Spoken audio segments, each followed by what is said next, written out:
internet, pedofilia, nós temos a Deep Web, né?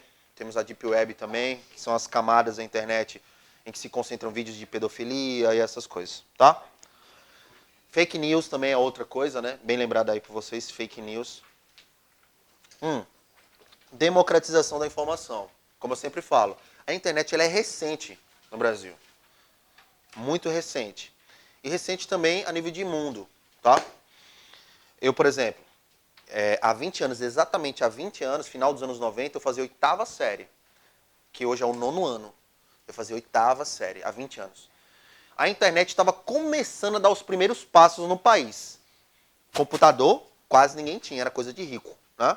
Um ou outro tinha. E aqueles que tinham em bairros, que eram bairros pobres, eram pessoas que se sacrificavam muito para ter aquele computador, mas tinham. Hoje não. Qualquer casinho que você chega, você tem um computador. Há 20 anos, se um professor meu me pedisse para fazer uma pesquisa sobre a China, eu levaria, no mínimo, de 6 a 8 horas para realizar essa pesquisa. Por quê? Eu tinha que sair da minha casa, eu tinha que me deslocar até uma biblioteca, encontrar aquela senhora gorda, chata, me olhando troncha, né?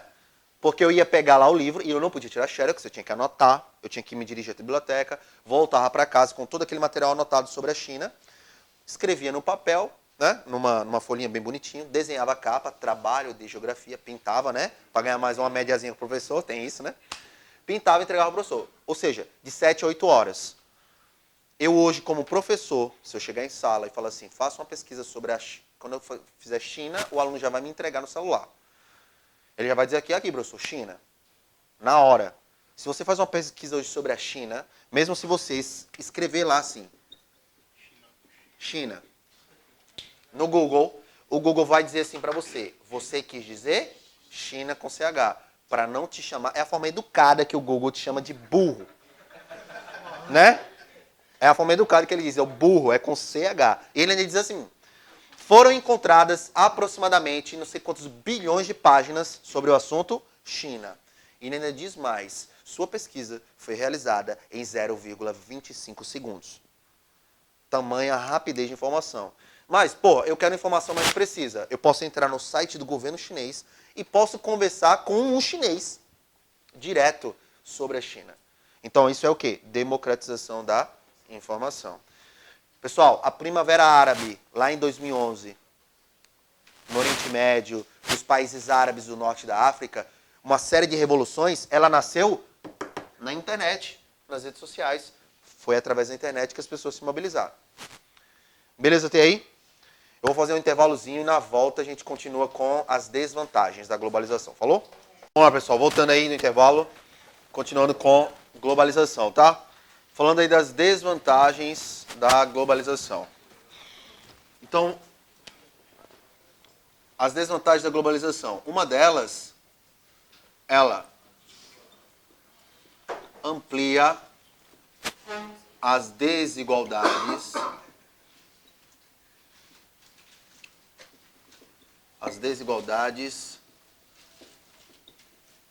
sociais, tá?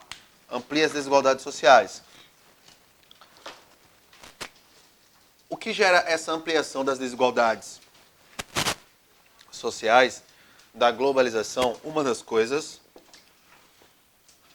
que eu posso falar para vocês é a robótica. Ou seja, a substituição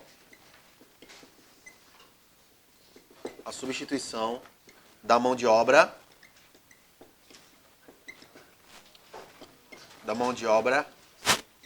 humana, tá? Substituição da mão de obra humana é uma das características da globalização, tá? Outra característica dela é a concentração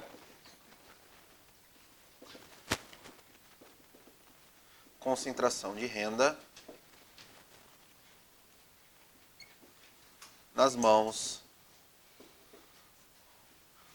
dos países mais ricos e industrializados, tá?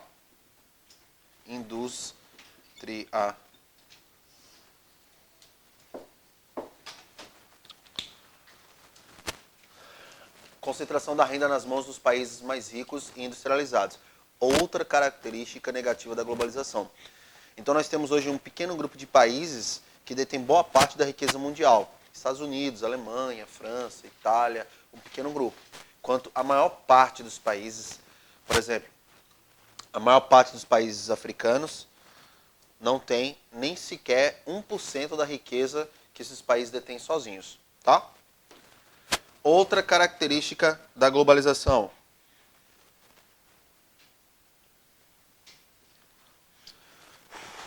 Perda da identidade cultural. Perda da identidade cultural nacional. Perda da identidade cultural nacional. Quando eu falo dessa identidade cultural, eu estou me referindo a uma americanização da cultura, tá? Americanização da cultura.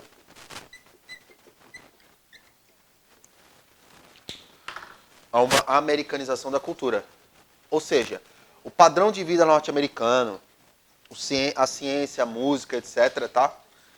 Elas fazem com que a identidade cultural de cada país acabe que meio que se perdendo no meio do caminho, tá?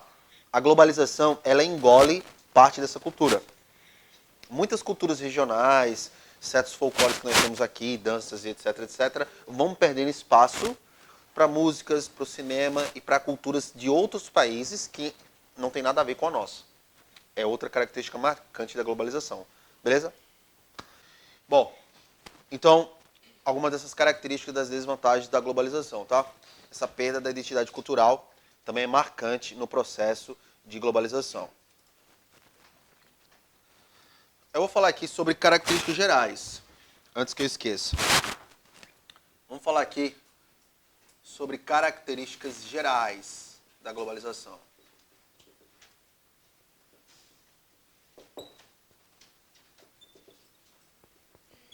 Características gerais da globalização. Eu posso falar, por exemplo, sobre a presença de multinacionais. Multinacionais,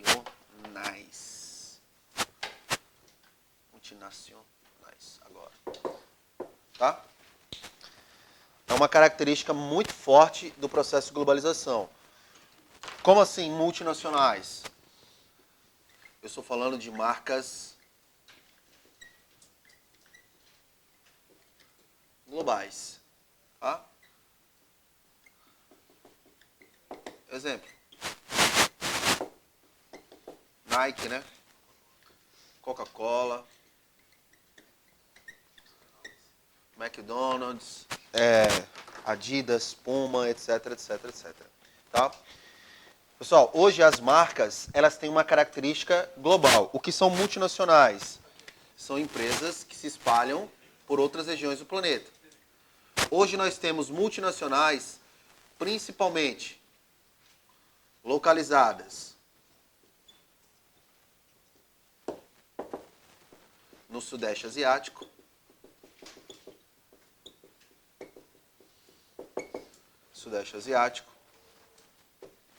na própria China,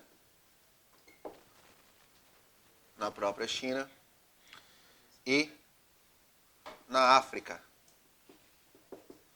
Por quê? Porque a mão de obra é barata e as leis trabalhistas são frágeis. Essa é uma característica muito comum aqui. Leis trabalhistas frágeis. A ideia da reforma trabalhista aqui no Brasil também foi isso. Atrair mais essas multinacionais. Porque essas empresas, elas se instalam principalmente onde? Em países que apresentam leis trabalhistas muito frágeis e também recursos minerais naturais em abundância. Principalmente países africanos, sul-americanos e tal. Tá? Na China, a China tem um exemplo bem legal. Tá? Quando eu estou falando de China, eu vou dar aqui o exemplo da China. Todo mundo sabe que a China é um país socialista, né? Só que a China, ela tem uma economia capitalista. Tá. Professor, como é que um país socialista, um regime fechado, conseguiu se tornar a segunda maior potência econômica do planeta? Simples. A China, ela desenvolveu dentro do território dela as famosas ZES. ZES. Ou simplesmente Zonas Econômicas Especiais. Zonas Econômicas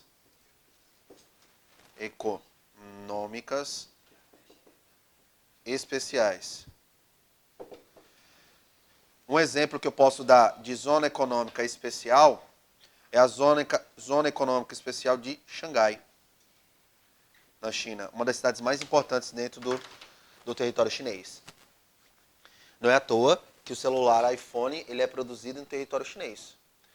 Quem tem iPhone, você que é ostentação e tem um iPhone aí, né?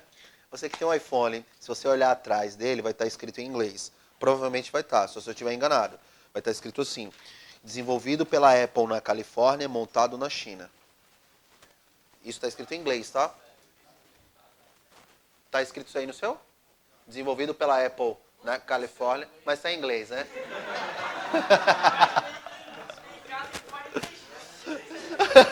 Tem Califórnia e tem China, né? Então, velho, confia em mim. Ó. Cadê? É. Desenvolvido pela Apple na Califórnia, montado na China, porra. Em inglês. Em inglês, tá? Não vou falar inglês não, porque eu não tô a fim de humilhar ninguém hoje. Aí, vamos lá. Mas entenderam a ideia? É bem isso. A Apple é uma marca global, se bem que ela é americana. Só que ela quis deixar muito claro que o produto é desenvolvido, design by Apple, ou seja, Califórnia. Tem que humilhar, né? Tem que humilhar. É igual esses dias eu vi nas redes sociais. Meu irmão, o dia que eu aprender inglês eu vou ficar insuportável, velho. Eu vi na rede social, o cara botou: o dia que eu aprender inglês, aquele chapulim sincero, eu vou ficar insuportável. Quando ele chegar pra mim e falar bom dia, eu vou falar I don't speak português.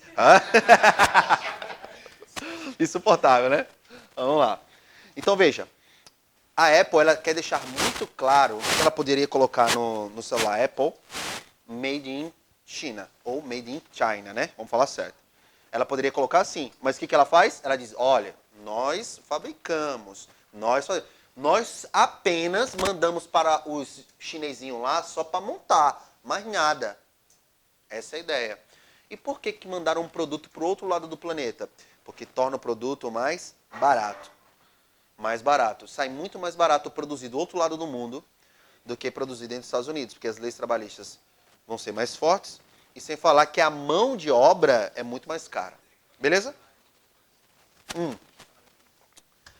Por exemplo, a Nike. A Nike produz a maior parte dos seus produtos no Vietnã. No Vietnã.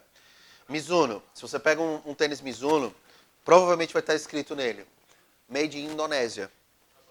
Fabricado na Indonésia. Em alguns desses países, os caras utilizam até trabalho infantil, né?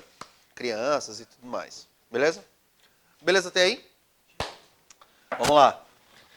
Então, multinacionais, como eu falei, marcas globais. As marcas, elas não têm mais uma característica local. Não existe mais o aqui. Tanto é que vocês aqui, tem influência norte-americana. A marca que você está usando. Ou você tem um tênis Nike, ou você tem uma roupa, sei lá, de qualquer outra marca norte-americana, não sei, né? Ou você tem sei lá, deixa eu pensar aqui numa marca americana. Como eu já falei antes, o próprio McDonald's, né? O padrão internacional, você come um sanduíche, é o mesmo que você come em Nova York, o mesmo padrão vai ser o mesmo que você vai comer em Tóquio, que é o mesmo que você vai comer em Maceió. Não muda nada. Por quê? Porque é o padrão global. Isso é uma característica da globalização. Beleza? Vamos avançar. Multinacionais, outra característica da globalização são os oligopólios. Oligopólios. Como eu já falei para vocês anteriormente, oligopólios são conglomerados de empresas, tá? Conglomerados de grandes empresas. Qual o objetivo desse conglomerado de grandes empresas? Ou seja, qual é o foco principal desses caras? É o mercado mundial. Beleza? Meu irmão, se eu tenho uma multinacional, o nome já está dizendo, ela está em várias nações. Multinacional. E os conglomerados e as multinacionais, o foco principal é o mercado internacional. Internacional. Beleza? Outra característica geral aí da globalização. Dúvidas até aí? Perguntas? Não, né? Vamos avançar. Outra característica, deixa eu colocar desse lado aqui. Vou apagar as desvantagens, tá? Aqui no comecinho. Pra gente falar sobre uma característica geral também da globalização. Deixa eu apagar aqui.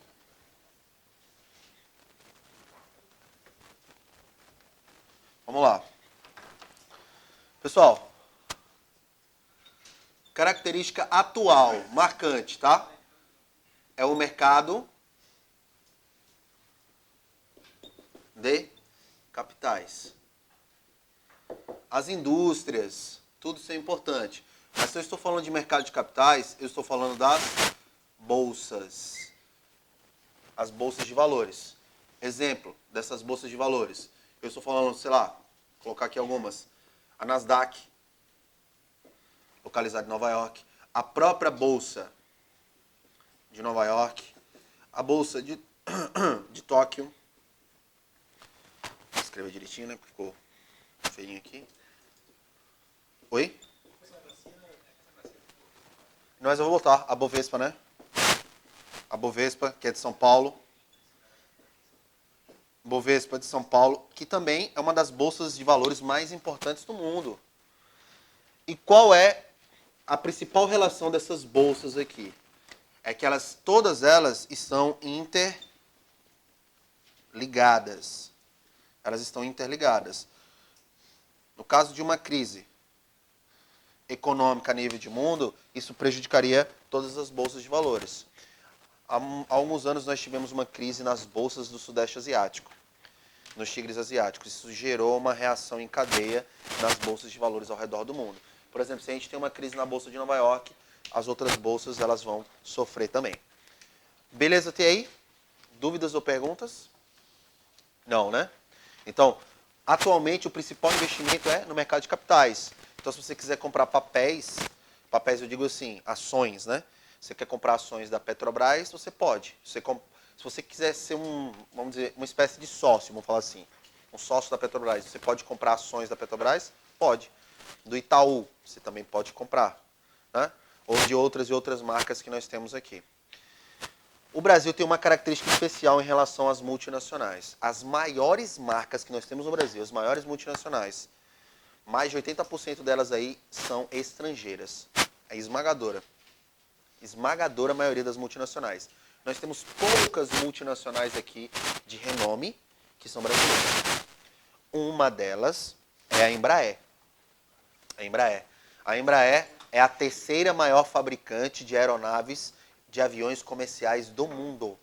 Ela só perde para a Boeing e para a Airbus. Somente. Tá? Então, olha só.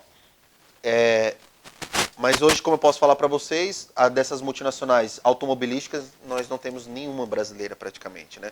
Ou de carros, ou de motos, não importa. Isso mostra o quê? A nossa dependência tecnológica em relação aos outros países. Beleza até aí? Tranquilo?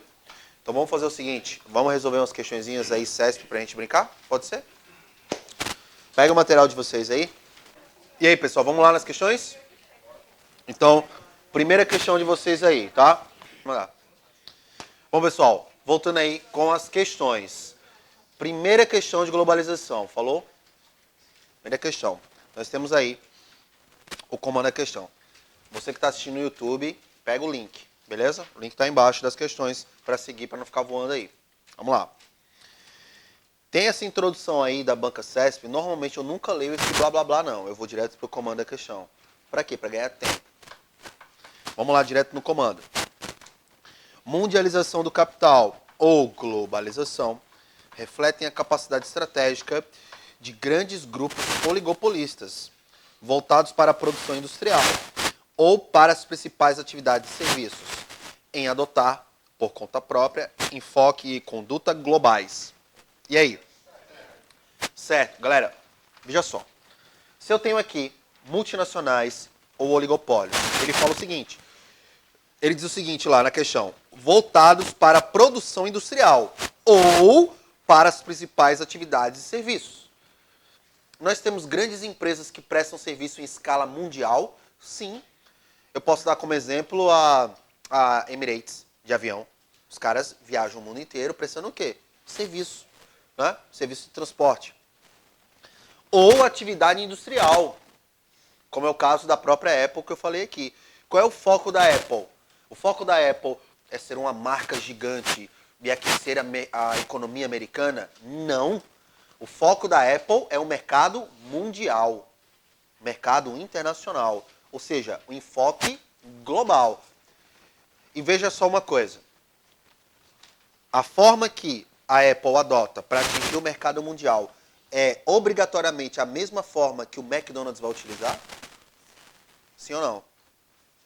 Vamos lá. É o mesmo foco da Apple, é o mesmo que vai utilizar a Nike? Não, velho, são empresas privadas. O foco é mundial, mas cada um usa a estratégia que quiser para atingir o quê? O mercado mundial.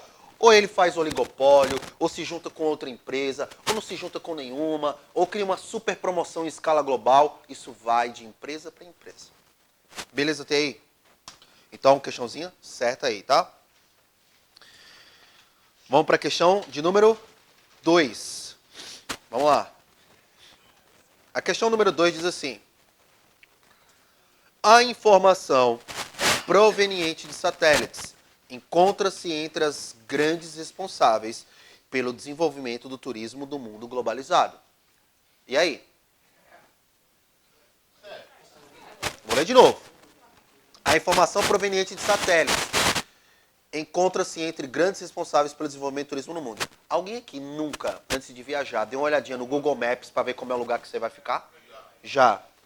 Isso não favorece o turismo em escala global? Sim. Ou você não acha que um cara que está vindo lá da França passar férias em Maceió, ele não vai entrar no Google Maps, para ver como são as praias aqui? Claro que vai. Isso favorece ou não favorece o turismo? Sim. O turismo é em escala global? Sim. Ele acelera o processo de globalização também? Sim. Resposta certa. Galera, deixa eu dar um toque para vocês. Presta atenção. Boa parte das questões que virão para vocês de geografia, ou na Polícia Militar, ou na Polícia Civil, ou na Polícia Federal, seja atualidades, né? Não geografia, que é atualidades. As questões, elas partem mais da tua interpretação de língua portuguesa do que propriamente do conteúdo geográfico. Você não precisa ser formado em geografia. Você não precisa ter um baita conhecimento geográfico. Mas se você tiver uma boa interpretação, fizer uma boa interpretação da questão, você acerta.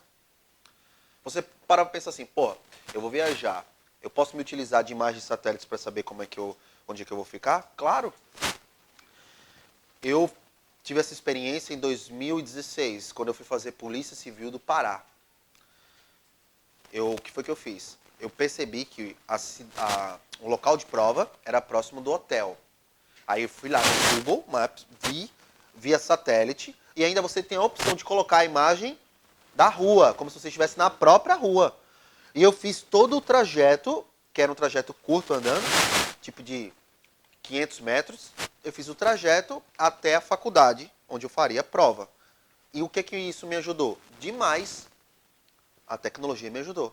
Eu não fui fazer turismo, mas de qualquer maneira me ajudou a conhecer o espaço geográfico. Entenderam a ideia? Beleza. Vamos aí na terceira questão, né? Múltipla escolha. A palavra globalização é normalmente utilizada para definir o atual estágio da economia mundial e, para muitos analistas, retrata a possível culminância de um projeto histórico que, iniciado com as grandes navegações no início da Idade Moderna, aprofundou-se com a Revolução Industrial dos últimos 2 séculos. Em linhas gerais, a ordem econômica mundial contemporânea caracteriza-se por... Veja, ele fez uma introdução daquilo que eu falei para vocês. Ele falou sobre as grandes navegações e chegou até a Revolução Industrial. Basicamente, a questão está te perguntando o seguinte: meu irmão, como é a globalização hoje? Só isso que a questão quer saber. Vamos lá, letra A?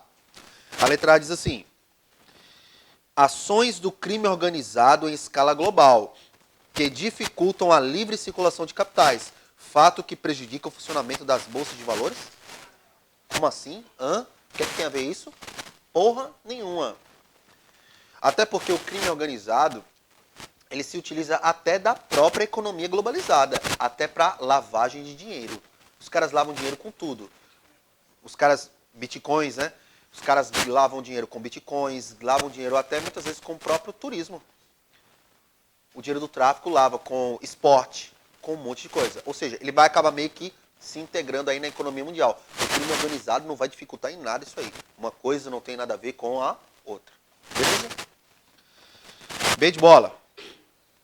Extraordinário desenvolvimento científico e tecnológico. É uma característica da globalização? Sim. Nunca antes na humanidade chegamos a esse padrão. Galera, antes de eu continuar essa alternativa, presta atenção uma coisa. Até os anos 70, os anos 80, nós tínhamos muitos filmes futuristas. Eu não estou falando de muitos anos atrás, não. Estou falando de 30 e poucos anos. Nós tínhamos como o filme De Volta para o Futuro. O filme De Volta para o Futuro retratava como um futuro dos anos 2000, e ele acertou, inclusive, a famosa videoconferência. É claro que hoje a gente falando é fácil. Mas para quem assistiu esse filme, como eu assisti quando era criança, era tipo uma coisa inimaginável. Era uma tecnologia para daqui a 200 anos. Meu irmão, será que quando é que um dia vai existir isso? De você estar na frente de uma tela, conversando com um cara que está do outro lado do mundo. É possível isso hoje? É. Eu posso pegar o meu celular aqui agora, nessa sala de aula, ligar pro meu pai que está em São Paulo, no videoconferência, falar aqui com ele. E aí, pai, beleza? Ó, a aula aqui e tal, pá, pá, pá. Normal. Inclusive, se ele quisesse, ele acompanharia a aula ao vivo. Colocava o celular aqui, ó, penduradinho, e ele ficava aqui vendo o filho dele morrendo de orgulho, né? Porque pai é assim, né? Babão. Mas a ideia é essa. Esses filmes futuristas mostravam isso. Mostravam essa evolução tecnológica. E lembrem-se, até os anos 70 e 80, algumas dessas tecnologias eram coisas de filme futurista, como eu falei, inimaginável.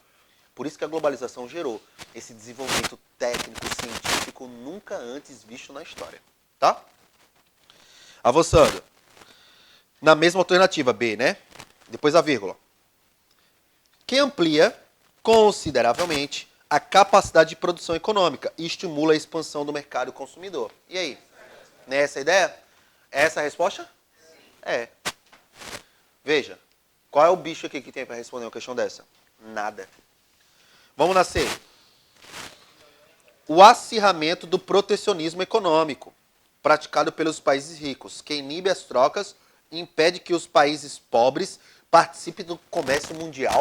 Peraí, os países pobres estão proibidos ou não conseguem participar da economia mundial? Claro que sim. Claro que sim. Se bem que nós temos sim o protecionismo. Existe sim o protecionismo, tá? O protecionismo é uma prática muito comum nos Estados Unidos. O que é isso? É colocar carga tributária muito alta em produtos de outros países, para dificultar que ele acesse o mercado americano. E quando ele acessa o mercado americano, o produto vai lá para cima o valor. Para quê? Para evitar a competição com o produto interno. Isso é uma prática ilegal. Inclusive, quem regula isso é a Organização Mundial do Comércio. Beleza? Vamos lá. D de dado. Perda de importância dos blocos econômicos, como a União Europeia e o Mercosul, que na prática têm sido substituídos pela ação isolada de cada país. É uma característica da globalização a redução dos blocos econômicos? Não. Eu vou apagar esse lado aqui, tá? Para explicar uma coisinha para vocês. Pessoal, uma característica marcante da globalização faz parte do processo de globalização a formação de quê? Formação de quê? Isso. De blocos econômicos.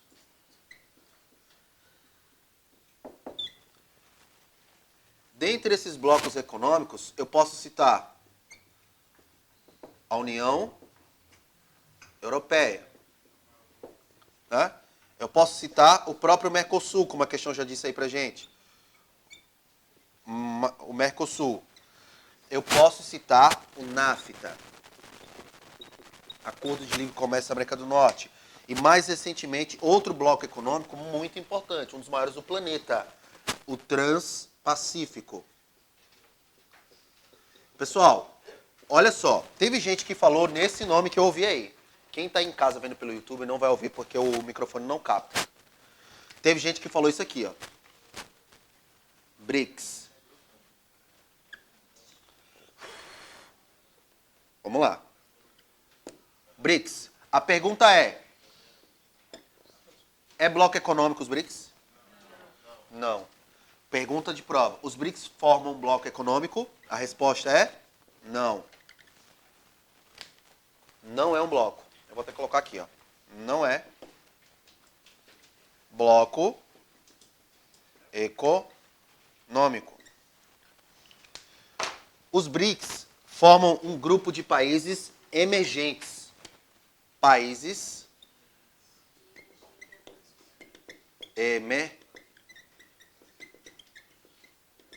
Países emergentes. Quais são? Brasil, Rússia, Índia, China e África do Sul. Brasil, Rússia, Índia, China e África do Sul. Esses países aqui, eles apresentam crescimento econômico muito parecidos. Muito parecido o crescimento econômico. Não é bloco. Tanto é que eu não coloquei eles aqui dentro. Beleza? E quando eu estava aqui falando de bloco econômico, alguém citou BRICS.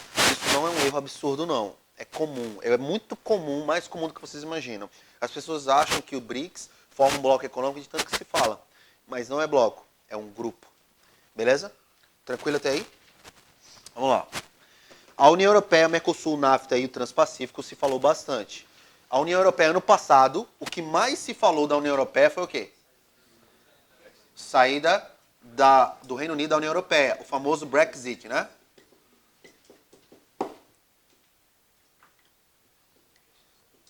Saída do Reino Unido da União Europeia. Tanto é que ano passado caíram muitas questões falando sobre o Brexit da banca CESP, nos mais variados concursos. Pode cair esse ano para vocês? Bem provável. Beleza? Beleza até aí? Então vamos lá. Mercosul, NAFTA, Transpacífico, União Europeia. São características dos blocos, são blocos econômicos, que é uma característica marcante do Mercosul. Desculpa, da globalização. Então falar que o Mercosul e a União Europeia são blocos econômicos que foram criados para ir de encontro à globalização, ou seja, ele está dizendo, não é nem de encontro, está dizendo que estão sendo substituídos, né? Ou seja, que eles estão sendo substituídos pela ação isolada de países. Viver isolado hoje é suicídio no sistema capitalista globalizado. Nenhum país consegue viver isolado. Nenhum. Nem os Estados Unidos, que tem 25% da riqueza mundial, conseguem sobreviver sozinhos. Beleza aí? Dúvidas? Não, né? Vamos lá. E a última alternativa, a letra E, né? A economia globalizada, que reduz drasticamente as diferenças entre continentes, regiões e povos, promovendo a distribuição da riqueza de modo mais igualitário, é errado. Totalmente o contrário. A globalização acentua a diferença entre ricos e pobres. Beleza? Vamos aí para a quarta questão. Quarta questão, também CESP. Eu vou direto para o comando, onde está escrito o processo, ok? Posso ir? Vamos lá. O processo de globalização revelou novas abordagens e as cidades globais foram definidas como pontos modais. Aí tá nodais, tá? Mas coloca aí, modais. De fluxos financeiros, nos quais se controla todo o processo global de mercados financeiros secundários e as unidades de produção dispersas, uma vez que o investimento financeiro ocorre preferencialmente no mercado de capitais. E aí, Certo ou errado? Muita gente leu aí e não entendeu muita coisa. O que é que eu aconselho em questões dessas que podem parecer mais complexas? Vai analisando parte por parte. Vamos de novo? O processo de globalização revelou novas abordagens e as cidades globais foram definidas como pontos modais de fluxos financeiros. Vamos lá. Preste atenção aqui. Pessoal, para a gente entender melhor essa questão, cidades globais é uma característica também da globalização. Como assim? Cidades que apresentam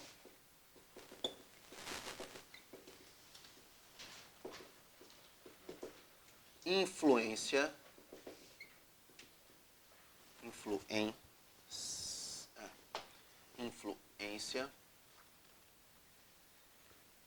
cultural e econômica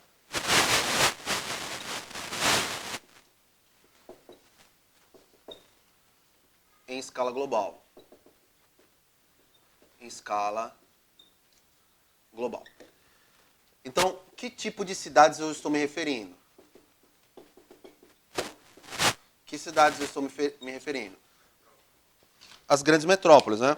Então, eu estou me referindo, por exemplo, a Nova York. Nova York é conhecida como capital do mundo. A cidade é conhecida como capital do mundo. A maior parte do fluxo financeiro do dinheiro mundial passa por Nova York. As maiores multinacionais do planeta têm sede e escritórios localizados na cidade de Nova York. E no caso de uma crise econômica em Nova York, isso não refletiria nas economias do mundo, sim ou não? Sim. Outra cidade que eu posso dizer global: Tóquio, Londres, também tem essa influência. E São Paulo também. Pessoal, São Paulo sozinha, se fosse um país, estaria fácil entre as 40 maiores economias do planeta. Fácil. E dependendo até daquilo que se produz no ano, entre as 20 maiores. São Paulo hoje sozinha sustenta a economia nacional. Se São Paulo quebrar, o restante do país quebra junto. São Paulo é a mola econômica dessa nação. E não é à toa, o maior parque industrial do país está localizado em São Paulo. E isso há muitos anos. O meu pai, por exemplo, mora em São Paulo desde a década de 70, desde 78, a região do ABC de São Paulo, né, grandes indústrias. Inclusive ele mora lá, ABCD, que é ABCD, que é Santo André, São Bernardo, São Caetano e Diadema. Tá? São Paulo tem essa potência econômica. E eu pergunto, São Paulo interfere na economia mundial? Sim, também. Pode ser considerada uma cidade global. Beleza? Então ela é um ponto modal. Fluxos financeiros circulam por São Paulo. Beleza? Vamos avançar na questão. É na quarta, né? Nos quais se controla todo o processo global de mercados financeiros secundários e as unidades de produção dispersas. Uma vez que o investimento financeiro ocorre preferencialmente no mercado de capitais. O que ele está dizendo? Que no atual estágio da globalização, o mercado de capital é o principal, com a bolsa de valores. Ok? Pessoal, então a nossa resposta aí está certa. Essa resposta aí está certa, ok? E grifa esse finalzinho aí, viu? Preferencialmente no mercado de capitais. É uma característica atual do processo de globalização. Vamos lá, a quinta questão.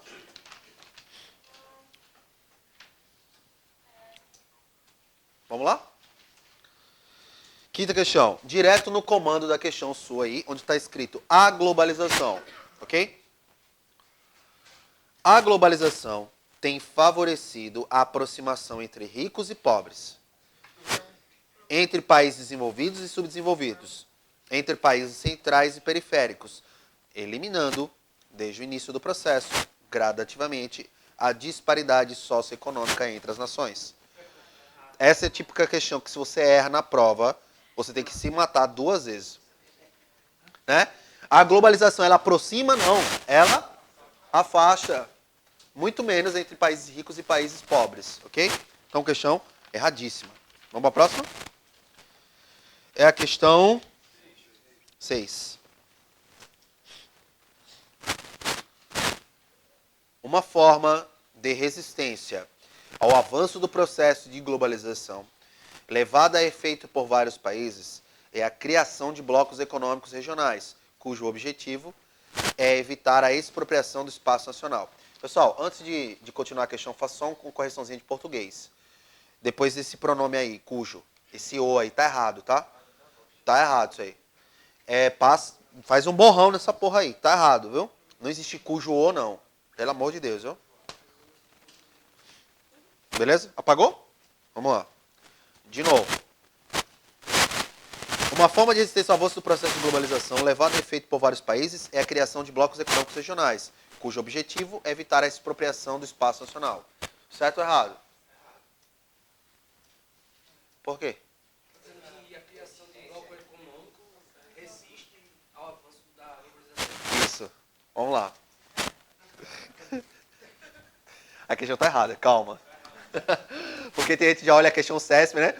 Oxe, professor, porra é essa? Não é questão CESP. Realmente, a questão tá errada. Só que tem gente aí que não entendeu. E eu sei pela cara de vocês. Teve gente que não entendeu. Pessoal, aquilo que eu falo. Boa parte das questões é interpretação, velho. Interpretação. Isso é o quê? É leitura. Olha só. Preste atenção. Uma forma de resistência ao avanço do processo. Então ele está dizendo assim, que tem aqui uma forma para você resistir, se proteger da globalização. Porque tem gente que não concorda. Beleza? Levado a efeito por vários países, é a criação de blocos econômicos regionais. Espera aí. Eu criar um bloco econômico, tipo União Europeia, tipo Mercosul, é para resistir à globalização ou é para participar da festa da globalização? É para participar da festa, meu irmão. Eu quero estar no meio. Se eu crio um bloco econômico, é para participar do mercado mundial. Não é para me proteger. Já está errado. Aí ele diz, cujo objetivo é evitar a expropriação do espaço nacional. Como assim, evitar a expropriação do espaço nacional? Nacionalizar, ou seja, proteger o país do processo de globalização. A questão está toda errada. Essa é a típica questão que você não pode ter dúvidas na hora de responder. Vamos lá, expropriação. Porque quando eu tenho uma americanização de um espaço, como é o caso do Brasil, a ideia é de que a gente está perdendo espaço cultural para outras culturas. Tem outras culturas que estão se sobrepondo à nossa. Isso é perda da identidade nacional, é perda do espaço nacional. Esse nome expropriação, vocês viram até em direito constitucional, estão lembrados? Estão lembrados não? Em desapropriação confiscatória ou expropriação, que é a mesma coisa, né? Então o que é expropriação? É perder parte de algo. Perder parte de algo. Então quando você perde parte, principalmente nesse caso aqui, é a globalização tomando conta daquilo que era nacional. Isso pode ser até perda da identidade cultural. Qual a principal crítica que se faz hoje? É a americanização da cultura. Hoje você vê, por exemplo, garotos aqui na nossa região, né? Para quem sabe aqui, Maceió, Alagoas. Você vê garotos que sabem quem é Justin Bieber, dormiriam na fila semanas para assistir um show dele, mas não sabem o que é o guerreiro ou o pastoril aqui em Alagoas, que é uma cultura nossa e que caminha para acabar. Por quê? Graças a esse processo de globalização. Tem garotos que sabem, e eu tô falando que eu já vi isso na escola, que conhecem bandas, essas bandas pop, da Coreia do Sul, mas nunca ouviu falar de Hermeto Pascoal aqui de Alagoas. Um dos maiores percussionistas do mundo. O cara é um dos maiores percussionistas do mundo. Respeitadíssimo nos Estados Unidos. Já fez show em Nova York várias e várias vezes. Mas, às vezes você pergunta para um garoto de colégio aqui em Alagoas sobre Hermeto Pascoal, ele não sabe, mas ele sabe quem é Justin Bieber. Isso é feito do quê? É culpa dele? Não. Da globalização. É efeito dessa americanização da cultura. Entenderam a ideia? Beleza? Vamos lá. O Djavan já é mais conhecido aqui, por quê? Porque as músicas dele estão na novela da Globo. Se bem que ele é um artista sensacional. Mas ele também tem esse quesinho de sorte, né? Graças a Deus. Claro que a competência e o talento encontram a sorte. Mas se não fosse isso, véio, ele estava ferrado. Beleza? Quer falar, João Vitor? Não? Tranquilo? Beleza aí? Vamos para sétima questão. Sétima e última, né? Ó, o processo... Pessoal, ficou alguma dúvida na questão anterior? Oi? Tá tranquilo aí? De boa? Vamos para a próxima, né? O processo que desencadeou o desenvolvimento e o aprimoramento das tecnologias da informação é denominada Segunda Revolução Industrial ou Revolução Técnico-Científica. Ótimo. Por que está errado? Essa aqui é uma questão muito sacana do CESP, questão 2017. Veja, ele disse o seguinte: o processo que desencadeou o desenvolvimento e o aprimoramento das tecnologias da informação. Vamos lá. Bem rápido isso aqui para a gente terminar isso, tá? Pessoal, eu falei para vocês sobre Revolução Industrial, não foi? Revolução Industrial. Essa revolução passou por 3 fases. A primeira, a segunda e a terceira, ok? A primeira revolução, indústria têxtil. Eu falei isso para vocês. A segunda revolução, automobilística. Automóveis. E a terceira, técnico-científica. Tecnologia, né? Tecnológica. Que é exatamente o que a questão fez. Olha só que sacana o CES foi aí. Ele colocou as informações tudo bonitinho, tudo legalzinho. Ele só trocou terceiro por segundo. Se você não está atento na hora da prova, você passa batidinho lindo numa questão dessa. Passou, não foi? Todo cuidado é pouco. Lembrando que, na hora da prova, vocês não terão só geografia para responder. Vocês vão ter ação penal, vocês vão ter penal, vão ter português, estatuto, constitucional, matemática. Então, toda a atenção nessa hora é pouca. Cuidado para não me errar uma questão boba dessa, só porque o CESP trocou uma palavra, ok? Beleza aí, galera? A gente encerra hoje e continua a próxima aula. Falou?